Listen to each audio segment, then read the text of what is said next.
마태복음 15장 21절부터 28절까지 제가 봉독하겠습니다.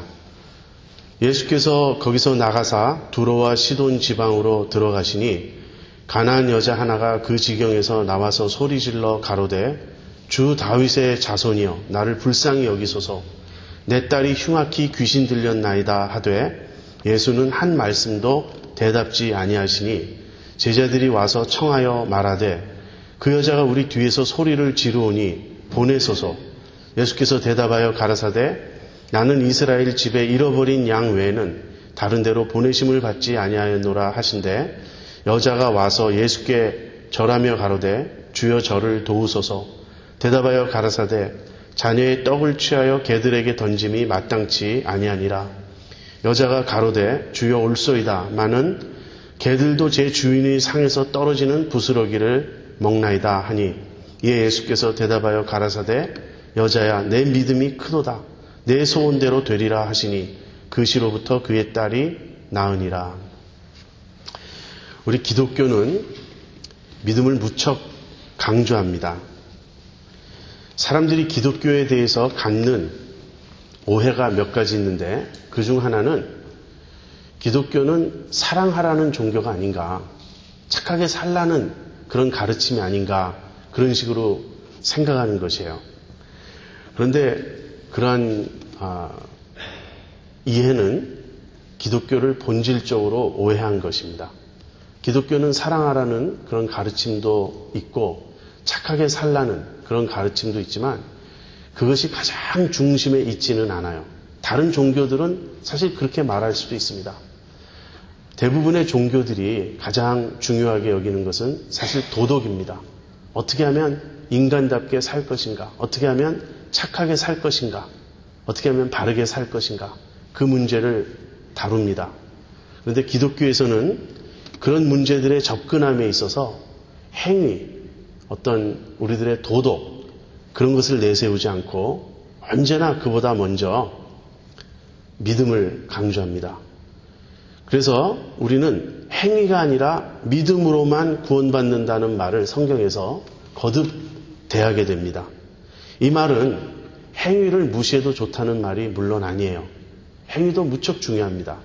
그러나 그 행위는 믿음에서부터 비롯된 행위여야 한다는 거예요. 다시 말하면 언제나 더 중요한 강조점은 믿음에 있다는 것입니다. 그렇다면 왜 그렇게 믿음이 중요한 것인가? 도대체 믿음이 뭐길래 기독교는 그토록 믿음을 강조하는가? 여러분, 기독교가 추구하는 가장 그 핵심은 하나님과의 바른 관계입니다. 하나님과 바른 관계를 맺는 것을 의라고 해요. 그래서 우리가 의를 추구한다 이렇게 말할 때는 그냥 착하게 산다, 올바르게 산다는 그런 차원이 아니고 어떻게 하면 하나님을 기쁘시게 하며 어떻게 하면 하나님과 바른 관계를 맺을 수 있느냐 하는 것이에요. 그래서 하나님과의 바른 관계를 추구할 때 거기서 가장 중요한 것은 믿음이라고 하는 것입니다. 왜 그렇습니까? 여러분, 하나님은 창조주세요. 그리고 우리는 피조물입니다. 하나님은 전능하신 만유의 주님이 되시고 우리는 모든 것을 전적으로 그분께 의존해야만 하는 그런 위치에 있습니다. 우리가 하나님과 대등한 관계에 설 수 있을까요? 그것은 말도 되지 않죠. 우리가 행위를 강조하고 자기의에 집착한다는 것은 무슨 말이냐면 내가 그것을 근거로 하나님께 당당히 나아갈 수 있고 하나님께 자기 주장을 할 수 있는 어떤 그런 나의 올바름, 나의 의를 추구하고자 하는 것이에요. 그런데 그러한 자기 의로는 하나님께 바로 나아갈 수가 없고 하나님과 바른 관계를 맺을 수가 없습니다. 우리가 행하는 그 어떠한 것도 그것이 근거가 되어서 우리가 하나님과 바른 관계를 맺을 수가 없어요. 하나님과 바른 관계를 맺는 것은 자연스럽게 전적으로 그분의 은혜에 의존하고 그분을 믿고 신뢰하는 것, 그것 외에는 다른 길이 없는 것입니다. 아브라함이 하나님을 믿으니 하나님께서 이것을 저에게 의로 여기셨다. 성경은 그렇게 말하죠. 바울은 이 창세기 15장 6절의 말씀을 근거로 믿음으로만 의롭게 여김을 받을 수 있다는 그의 구원론을 전개했습니다.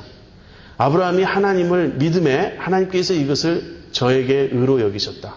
즉 아브라함이 하나님과 바른 관계를 맺고 있다는 것을 무엇을 통해서 인정해 주셨냐면 그의 믿음을 보시고 인정해 주셨다는 거예요. 여러분 우리도 우리 아이들과의 관계를 생각해 보면 이 점을 조금 어렴풋이나마 이해할 수 있습니다. 우리 아이들은 어디서 나왔죠? 우리가 낳았죠. 우리 아이들은 자신들의 존재를, 그 존재 자체를 우리에게 근거하고 있고 우리에게 의존하고 있어요.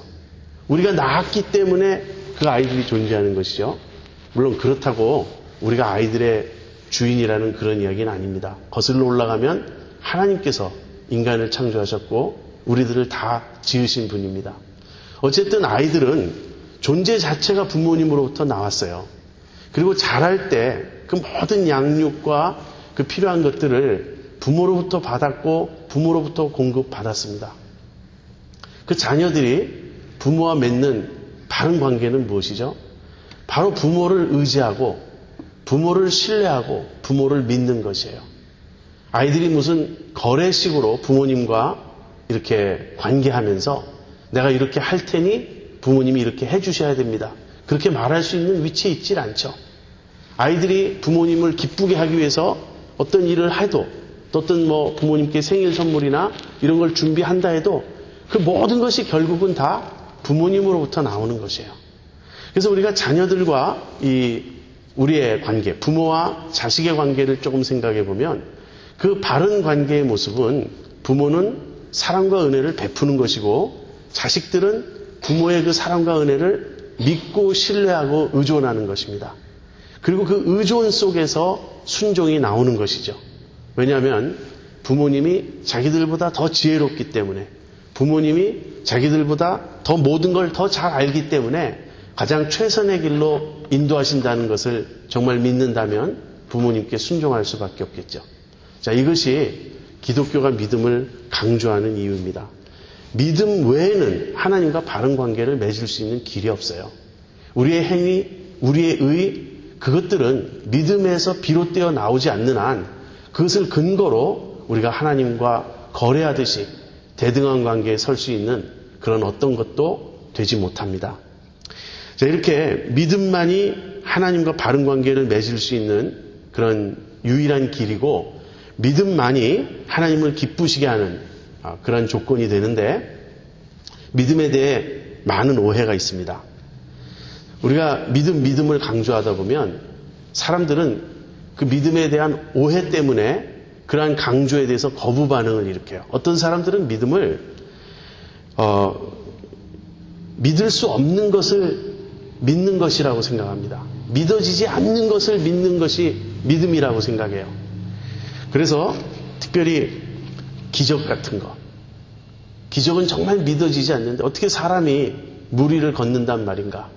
어떻게 죽었던 사람이 다시 살아난단 말인가? 어떻게 물고기 2마리, 보리떡 5개로 5,000명을 먹일 수 있단 말인가? 그래서 이런 기적은 믿을 수 없는 것인데 그런 걸 억지로 믿는 것이 믿음이라고 생각합니다.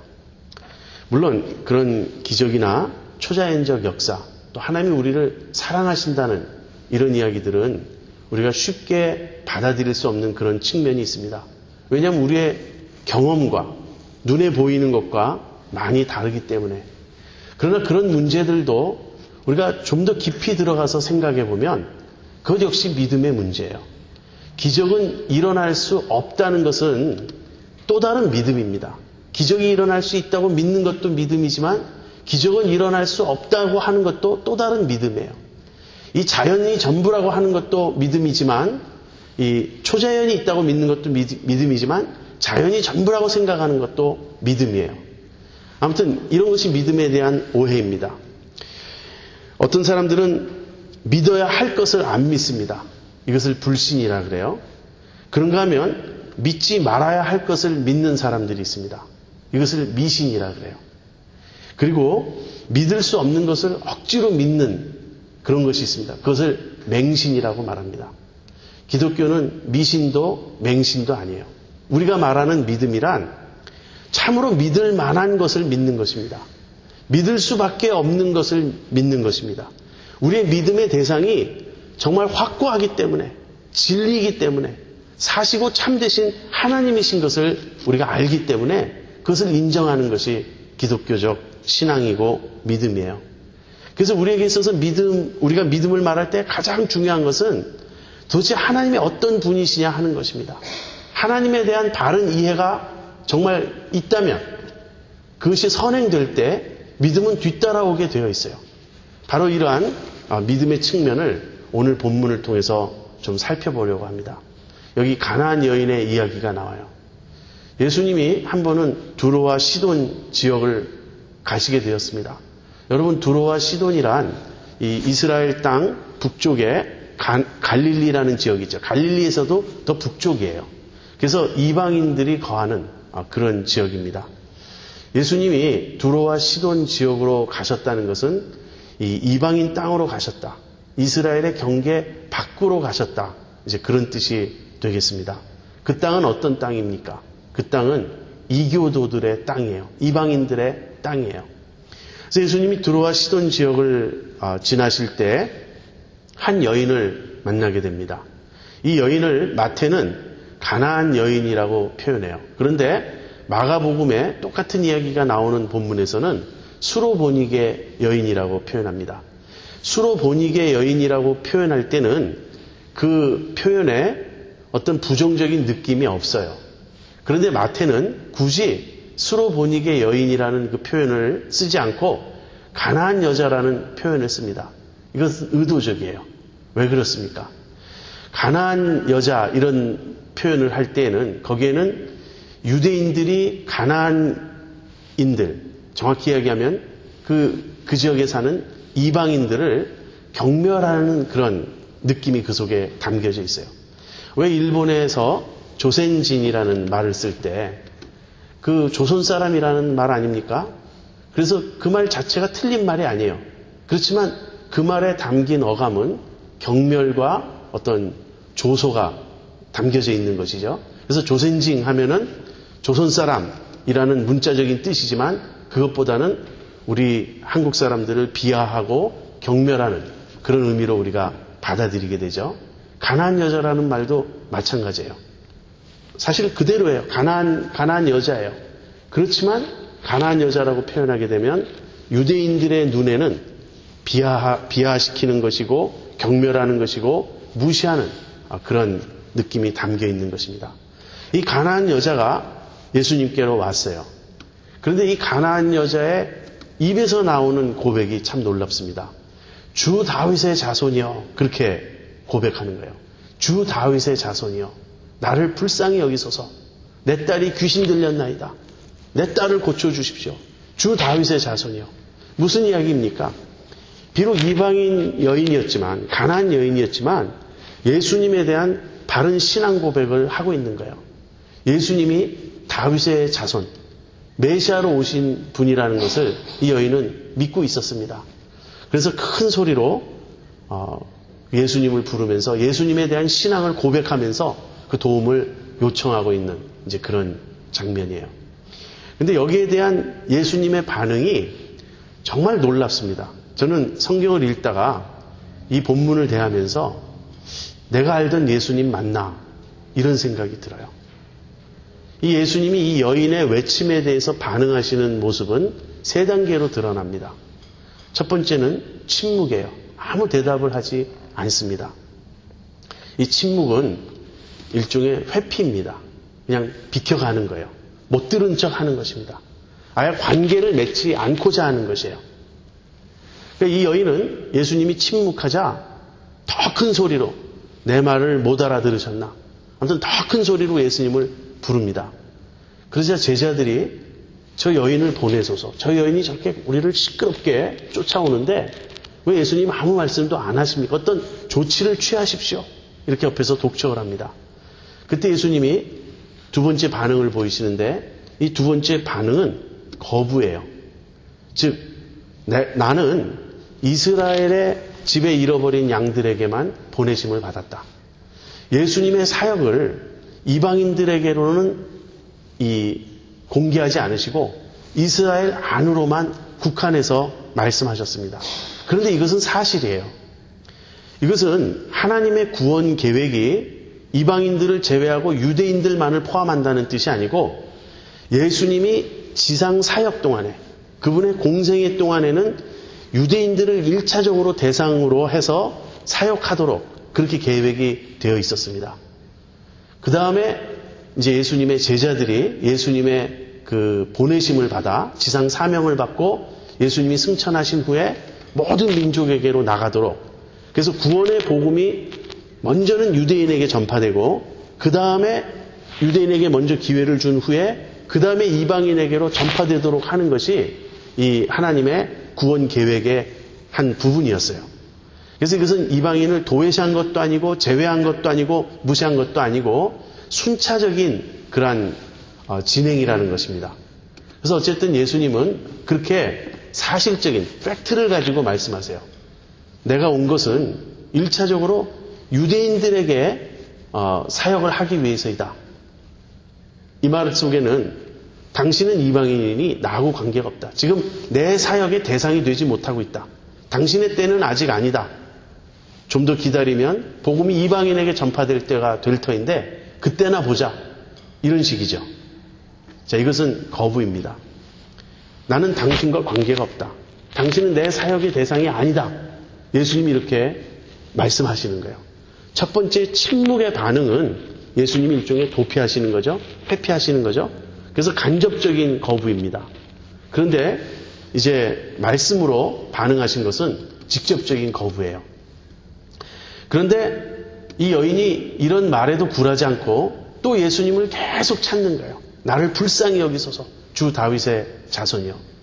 그러자 이번에 예수님의 입에서 또 다른 말씀이 나오는데 이 세 번째 반응은 단순한 거부가 아니라 적대감의 표현입니다. 자녀의 떡을 취하여 개들에게 던짐이 마땅치 아니하니라. 이것이 예수님의 입에서 나온 말씀이에요. 여러분, 예수님이 이런 말씀을 하실 수 있는 분이라고 상상이라도 해보셨습니까? 어떻게 이렇게 말할 수 있죠? 이것은 실상은 이런 뜻입니다. 바로 유대인들이 하는 말을 예수님이 인용하고 있는 거예요. 유대인들의 사고방식에는 이런 것이 있습니다. 자신들은 하나님의 택함 받은 자녀예요. 유대인들은 하나님의 자녀입니다. 그런데 이방인들은 개라고 생각하는 거예요. 그래서 예수님이 지금 이 여인을 시험하고 있는 거죠. 이방인인 당신이 유대인인 나에게 신앙을 고백하면서 도움을 요청하고 있는데 당신의 그 신앙이 여인이여 당신의 그 신앙이 정말 바른 신앙인지 진정한 신앙인지 한번 내가 알고 싶다. 이런 의도가 깔려 있는 것입니다. 그래서 유대인들이 사용하는 표현을 그대로 말씀하시면서 이 여인에게 대응하시는 거예요. 유대인들은 우리 자신을 하나님의 자녀라고 우리는 생각하고 당신들은 개라고 우리는 생각한다. 그래서 우리에게 도움을 요청한다는 것은 이 아버지, 하늘 아버지께서 자녀들에게 주시는 떡을 개들인 당신이 좀 얻어먹자고 나서는 격이다. 당신은 그 사실을 아느냐? 이렇게 지금 예수님이 반응하시는 겁니다. 얼마나 삭개오에 대한 예수님의 태도와 이 여인에 대한 예수님의 태도는 너무 다르지 않습니까? 얼마나 다릅니까? 극과 극의 대조 아니에요?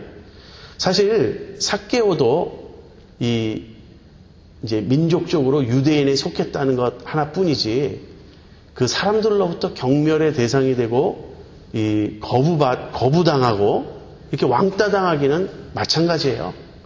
그런데 삭개오에 대해서는 예수님이 무조건적인 용납을 표현하시죠. 삭개오야 빨리 내려와라. 오늘 내가 내 집에 유하여야 하겠다. 예수님이 이렇게 먼저 손을 내미셨어요. 삭개오가 요청한 것도 아닙니다. 그런 예수님이 이방인 여인은 그렇게 간절히 외치고 막 애타게 부르짖고 그 소원을 말하는데 이렇게 냉담하게 거부하시고 심지어는 적대감을 드러내시는 거예요. 자, 여러분 같으면 이 상황에서 어떻게 하시겠습니까? 저는 본문을 읽다가 이런 상황이면 저는 물론 포기하죠. 사실은 침묵 때부터 저는 문제가 돼요. 제가 어떤 사람을 찾는데 그 사람이 대답을 하지 않잖아요. 그럼 전 상처받아요. 내 말을 못 들은 게 아니고 분명히 들었을 텐데, 나를 못 본 게 아니고 분명히 보았을 텐데 나를 피해간다. 그럼 그 사실만으로도 저는 마음에 상처가 됩니다. 그렇잖아요. 우리가 전화를 걸어서 메시지를 남겨놨는데 리턴콜이 오지 않는다. 그러면 우리는 마음에 참 이렇게 언짢아집니다. 그런데 상대방이 리턴콜 하지 못한 적당한 이유를 설명해서 우리 마음이 풀리면 되는데 그냥 무시한 거다 그러면 그 작은 일 하나도 우리는 소홀히 여겨지지가 않아요. 마음에 이렇게 걸린다고요. 그런데 이제 침묵의 단계를 넘어서 사실 나는 당신과 관계없다. 난 당신하고 친하고 싶지 않다. 내 관심 바뀌다. 이런 식으로 표현을 했다면 이 단계에 오면은 마음에 조그만 걸림이나 상처, 섭섭함 정도가 아니라 분노를 자아내죠. 네가 나 싫어? 그럼 나도 관둬. 나도 너 싫어? 이런 게 우리 반응 아닙니까? 그런데 이 단계를 넘어서 아주 적대감을 표현한단 말이에요. 우린 자녀다. 너흰 개다. 개인 너희가 어떻게 우리 자녀에게 도움을 요청하느냐? 만약에 이렇게 말한다면요. 그때는 상처받고 싫고 관도 이런 것이 아니라 정말 이를 악물고 싸워야 되겠죠. 이렇게 무시할 수가 있냐고. 도대체 당신이 메시아면 메시아고 구세주면 구세주고 다윗의 자손이면 다윗의 자손이지 어떻게 이렇게 우리를 무시할 수 있냐고. 저는 본문을 읽으면서 저 같으면 그렇게 반응했을 거라고 생각을 해요. 그런데 이 여인은 이렇게 대답을 합니다. 그 말이 다 맞지만 개들도 주인의 상에서 떨어진 그 부스러기는 먹지 않느냐 하는 것이에요. 예수님, 당신 지금 말씀하신 거 저 반박 안 하겠습니다. 그것이 다 사실이라 할지라도, 그 말이 옳다 할지라도 그래도 우리에게 돌아오는 부스러기라는 몫은 있지 않습니까? 하는 거예요. 저는 이 여인의 이런 표현을 들으면 자존심도 없나? 이렇게 비굴해야 되나? 그런 생각이 들어요. 자, 그런데 여기 아주 중요한 그런 우리가 꼭 기억해야 될 일면이 있습니다. 이 여인이 왜 이렇게 반응했느냐 하는 거예요. 이 여인이 왜 이다지도 비굴하게 정말 자존심 상해가면서 정말 그 기분 나쁘고 그런 모든 모욕을 당해가면서도 포기하지 않느냐. 이 여인이 보여준 반응을 보십시오. 첫 번째 제가 느끼는 건요. 집요함이에요. 이렇게 집요하게 포기하지 않고 끝까지 예수님을 붙잡고 물고 늘어질 수 있나. 근데 집요함 다음에 느껴지는 것은 절박함입니다. 여기 외에는 살 길이 없다 그렇게 생각하는 거예요. 제가 여기서 주목하는 것은 이 여인의 믿음의 두 가지 측면입니다. 첫 번째는요. 이 여인에게는 반드시 해결해야 될 문제가 있었어요. 해결해도 좋고 해결 안 해도 큰 상관이 없는 문제가 아니라 해결하면 좋겠지만 너무 힘들면 포기할 수 있는 그런 정도의 문제가 아니라 반드시 해결해야만 될 문제, 절대로 포기할 수 없는 문제, 그 문제를 이 여인은 갖고 있었어요. 자기 문제를 그렇게 인식했던 거예요. 이 여인이 갖고 있던 문제는 무엇이죠? 그녀의 사랑스러운 딸이 귀신 들렸다는 사실이에요. 여러분, 우리 자녀가 귀신 들렸다면 여러분 어떻게 하시겠어요? 우리 자녀가 육체적으로 아파도 얼마나 우리 마음이 아프겠습니까?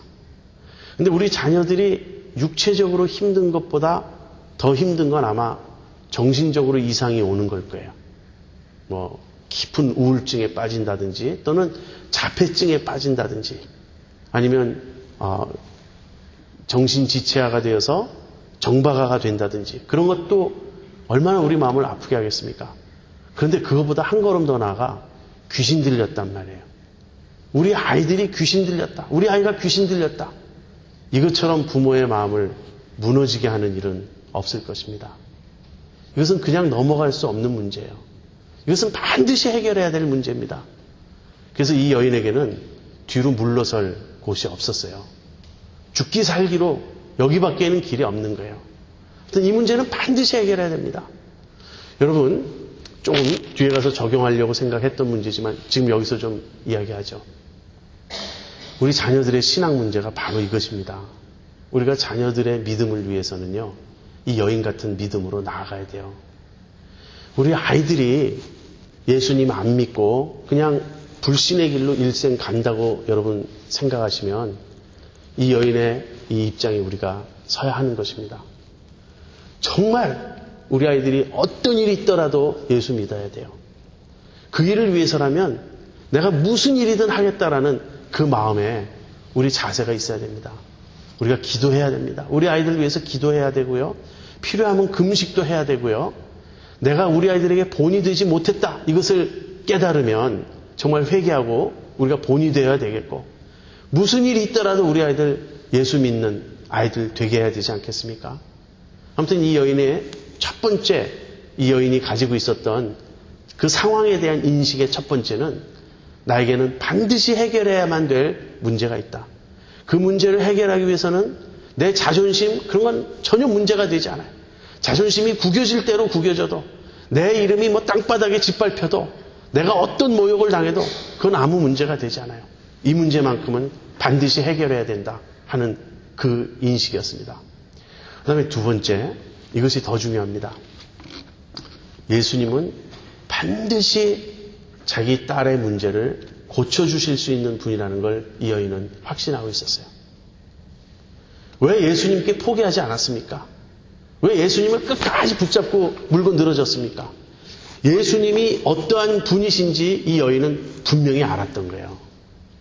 예수님은 내 딸의 문제를 해결해 주실 수 있는 유일한 분이다. 어디 내가 누구에게 데려가도 귀신 들린 내 딸 고쳐줄 사람 없어요. 그러나 예수님은 고쳐주실 수 있다는 거예요. 그뿐 아닙니다. 예수님이 그 입으로 어떤 말씀을 하셔도 결국은 내 요청을 들어주실 분이라는 걸 이 여인은 알고 있었어요. 즉 예수님의 냉담한 반응 그 뒤에 예수님은 사랑의 분, 내 요청을 거절하지 않으실 분, 그런 것을 이 여인은 확신하고 있었던 거예요. 여러분, 믿음은요, 바로 이렇게 보는 것입니다. 실상이 무엇인지를 아는 것이에요. 눈에 보이지 않아요, 하나님이. 그렇지만 우리는 하나님이 계시다는 것을 아는 거예요. 그것을 보는 거예요. 히브리서 11장 3절에 보면 믿음으로 우리는 이 모든 세상이 말씀으로 지어진 줄 안다고. 보이는 것은 보이지 않는 것으로 말미암아 나타난 것을 안다고 그렇게 말하고 있습니다. 우리가 믿을 수 없는 걸 억지로 믿는 것도 아니고요. 믿어지지 않는 것을 자꾸 믿고자 몸부림치는 게 아닙니다. 눈이 열리는 거예요. 그 사실을 보는 거예요. 그 실상을 알게 되는 거예요. 그렇기 때문에 믿음이란 믿지 않을 수 없게 되는 것입니다. 남들은 다 하나님이 어디 있어? 눈에 보이지 않는 하나님이 어디 있어? 부인을 해도 내게는 하나님이 살아계세요. 하나님 살아계심이 나에게는 너무나 분명해요. 그분이 나와 동행하시고 내 기도에 응답하시고 나와 교제하시고 그분의 살아계심을 나에게 수없이 많은 증거로 보여주시는 거예요. 그래서 우리가 믿을 수 없는 것을 믿는 것이 믿음도 아니고 믿어지지 않는 걸 억지로 믿는 것이 믿는 것이 아니라 믿음의 대상이신 그분을 알게 되기 때문에 그분에 대한 확신을 갖고 있기 때문에 신뢰하는 것입니다. 어떻게 이 여인이 그런 믿음을 갖게 되었죠? 수없이 많은 증거를 듣고 보았어요. 예수님이 얼마나 많은 이적을 갈릴리에서 행하셨습니까? 얘기가 사방에 퍼졌죠. 죽은 자도 살린다더라. 귀신 들린 자도 쫓아내고 고쳐내고 온전케 하신다더라. 눈먼 자를 보게 하시고 저는 자를 걷게 하시고 앉은 뱅이를 일으키시고 심지어는 죽은 자도 살리시고 이분은 능력이 있다더라. 이것은 한두 사람의 입을 통해서 들은 게 아니에요. 수없이 들었어요. 그렇기 때문에 자기 동네로 이분이 지나가신다는 이야기를 들었을 때 만사 제쳐놓고 이분을 만나야 되고 이분을 붙잡아야 되고 이분이라면 내 딸의 문제를 반드시 고쳐주실 것이라고 확신하고 붙잡았던 것입니다. 예수님의 이야기를 다른 사람들도 많이 들었어요. 그러나 그들은 반응하지 않았어요. 그들은 어쩌면 이 여인처럼 절박한 문제를 가지고 있지 않았을 것입니다. 뭐 내 아들이 좀 아프긴 하지만 뭐 고치면 고치고 뭐 말면 말지 그랬을 수도 있어요. 또는 얘기를 다 들었지만 예수님의 지나가시는 모습을 보고 무슨 저렇게 생긴 사람, 아주 초라한 사람, 저 사람이 하나님의 아들이야? 저 사람이 능력이 있어? 이렇게 반신반의했을지도 모릅니다. 이 여인은 그러지 않았어요. 이 여인은 예수님이 누구신지 정말 확신하고 있었습니다. 자, 우리 자신에게 이 믿음의 문제를 한번 적용해 보죠. 여러분 예수님 믿으시나요? 여러분은 예수님이 여러분에게 어떤 분이시라고 고백하시나요? 왜 그렇게 고백하시고 왜 그렇게 믿으시나요? 우리가 예수님을 주님이라고 고백하고 따르고 순종하자고 그렇게 말합니다. 그것은 예수님이 주님이심을 정말 깨달았기 때문에 그렇게 하는 것이에요. 예수님이 부활하셨습니다. 부활은 역사적인 사실이에요. 예수님이 정말 죽은 자들 가운데서 다시 살아나셔서 영원히 죽지 않는 온전한 새로운 생명체로 제자들 앞에 보이셨고 하늘로 올리우셨습니다. 이것이 신화요 만들어낸 이야기라면, 그리고 그런 것으로 제가 결론을 내린다면 저는 오늘이라도 기독교 포기합니다. 제가 기독교를 믿는 이유는, 제가 예수님을 믿는 이유는 그것이 사실인 것을 알기 때문이에요. 예수님 정말 살아나셨어요. 예수님 정말 승천하셨어요. 예수님 하나님의 아들이세요. 예수님이 말씀하신 모든 것은 진리예요. 저는 제 자신의 문제를 알고 있습니다. 제 자신의 문제는 다른 게 아니고요. 죄와 악이에요. 죄와 악이 제 안에 있어요. 그리고 죄와 악이 저를 사로잡고 있어요. 영적으로 표현하면 이것이 바로 귀신 들린 거예요. 저는 귀신 들린 자예요. 영적으로 말하면. 사탄의 세력, 그 죄의 세력, 악의 세력이 끊임없이 저를 사로잡습니다. 로마서 7장에서 바울이 말한 것처럼 내가 원하는 바 선은 행치 아니하고 원치 아니하는 바 악을 행하는 그런 몸부림이 제 안에 있어요. 제가 모든 사람을 사랑하라는 주님의 말씀을 들었고 주님이 저를 그렇게 사랑하시기 때문에 당연히 저도 사랑해야 되는 줄 아는데 저도 모르게 미움에 사로잡히고 저도 모르게 분노에 사로잡히고 저도 모르게 시기 질투에 사로잡혀 있어요. 제가 아무리 벗어버리려고 해도 저도 모르게 또다시 어거되고 있고 또다시 이렇게 붙잡혀 있어요. 저는 귀신 들린 사람입니다. 죄와 악에 귀신 들린 사람이에요. 여기서 벗어나야 돼요. 이 문제를 해결해야 돼요. 이것은 해결해도 좋고 해결할 수 없으면 뭐 포기하는 그런 문제가 아니고 반드시 해결해야만 되는 문제예요. 이 수로보니게 여인, 이 가나안 여인의 절박한 심정이 영적으로 그대로 우리의 심정이어야 합니다. 두 번째는 이 죄와 악의 문제는 예수님만이 해결할 수 있어요. 제가 결심해서 제 삶이 바뀌지 않는다는 거 제가 이제는 진저리가 나도록 경험했습니다. 제가 아무리 이를 악물고 결심해도 새로운 계획을 세워도 이렇게 하리라 마음을 다짐해도 저는 할 수 없어요. 저에게는 구세주가 필요합니다. 이 귀신 들린 이 상태에서 저를 벗어나게 해주시고 사로잡은 죄와 악의 세력에서 저를 건져주실 힘있고 강한 구원자가 저에게는 필요해요. 제 결심으로 안 돼요. 제 목표로 안 돼요. 제 계획으로 안 돼요. 예수님은 하실 수 있다는 것을 저는 압니다. 좋은 책을 읽고 도덕적 감화를 주는 그러한 저서를 읽고 제가 깨달으면, 제가 어떤 노력을 하면 제 문제가 해결되는 것이 아니라 살아계신 예수님이 부활의 능력으로 성령을 통하여 내 안에 오셔서 실제 저를 사로잡아 주시고 사탄의 세력에서 저를 건져내서 성령의 능력으로 사로잡아 주시고 죄와 악이 아니라 이제는 의와 선의 길로 저를 강력하게 이끌어 주실 때에만 제게 구원이 있다는 것을 저는 압니다. 여러분, 이것이 믿음이에요. 아는 것입니다. 보는 것입니다. 그것이 사실임을 명백하게 깨닫는 것입니다. 그렇다면 어떻게 해야 되죠? 바로 이 여인이 하는 것처럼 우리도 하는 거예요. 여러분, 예수님은 침묵하시고 거부하시고 적대하시는 것이 이분의 본심이 아니에요. 여러분 아시지 않습니까? 우리가 살아갈 때 그렇게 보일 때가 있어요. 하나님이, 예수님이 우리에게 침묵하시는 것 같을 때가 있어요. 어떤 때는 예수님이 우리에게 거부하시는 것 같은, 저 사람은 사랑하는데 나는 아니다, 나는 제외된 것 같은 그런 느낌 받을 때가 있습니다. 어떨 땐 심지어는 하나님이 나를 적대하시는 것 같은 그런 느낌 받을 때가 있어요. 욥이 그랬어요. 어찌하여 하나님이 나를 국문하시고 잠시도 나를 내버려 두지 않고 주님의 손으로 나를 누르시고 나를 괴롭게 하시나이까? 욥이 그렇게 하나님께 울부짖잖아요. 여러분, 하나님의 침묵, 하나님의 거부, 하나님의 적대가 하나님의 본심이 아니에요. 우리가 하나님 오해해서는 안 됩니다. 예수님의 본심은 이 여인과 이 여인의 딸을 향한 긍휼이에요. 요즘 우리가 묵상한 그 요엘서에 보면 하나님이 중심이 뜨거우시다고요. 우리를 향한 열심이 특심하시다고요. 하나님은 우리를 불쌍히 여기시고 우리를 향하여 구원의 손을 내밀고 계시다고요.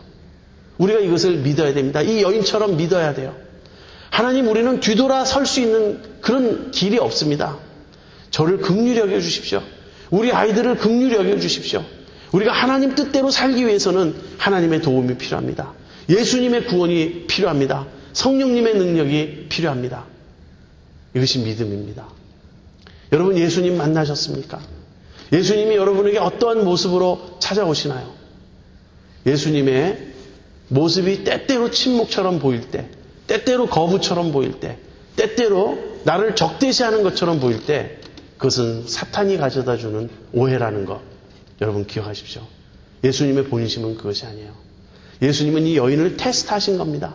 정말 내가 나를 믿느냐 하는 것이에요. 이 여인이 그 믿음을 보였을 때 예수님이 내 믿음이 크도다. 내 소원대로 될 것이다. 그렇게 선언하셨습니다. 이 가나안 여인은 참 특별한 경험을 했어요. 이 가나안 여인이 만난 예수님은 다른 어떤 사람들이 만난 예수님의 모습과 달랐어요. 그러나 그럼에도 불구하고 이 가나안 여인은 예수님을 정말 알았습니다. 겉으로 드러난 것이 아니고 예수님의 진심을 알았고 예수님의 본 모습을 알았어요. 그래서 포기하지 않고 예수님을 신뢰하고 예수님께 자신의 모든 것을 의탁했습니다. 이것이 믿음입니다. 정말 우리가 믿음이 있다면 우린 주님을 신뢰할 거예요. 여러분, 그리스도인의 삶을 여러분의 의지적 노력으로 살려고 하십니까? 여러분 스스로 착하게 살려고 하십니까? 아니면 예수님 붙잡고 예수님 의지하고 예수님께 도움을 요청하고 예수님만 붙잡고 살아가려고 하십니까? 이것이 믿음이에요. 겉으로 드러나는 모습은 비슷할지 몰라요. 그러나 믿음으로 인해서 나오는 그 열매로서의 행위, 이것은 하나님이 기뻐하십니다. 하나님 믿지 않고 예수님 믿지 않고 내 행위로만 살려고 하는 이것은 믿음의 삶이 아니에요. 이 가나안 여인은 누구보다도 믿음의 사람이었습니다. 참 복음서 읽어보면 유대인들이 그렇게 예수님 믿지 않는데 어떻게 이방인인 이 여인이 예수님을 그렇게 믿었는지, 로마 백부장도 그렇고요. 그래서 예수님이 크게 칭찬하셨고 크게 기뻐하셨습니다. 이 여인의 믿음을 갖고 살아가는 여러분과 제가 되기를 바랍니다.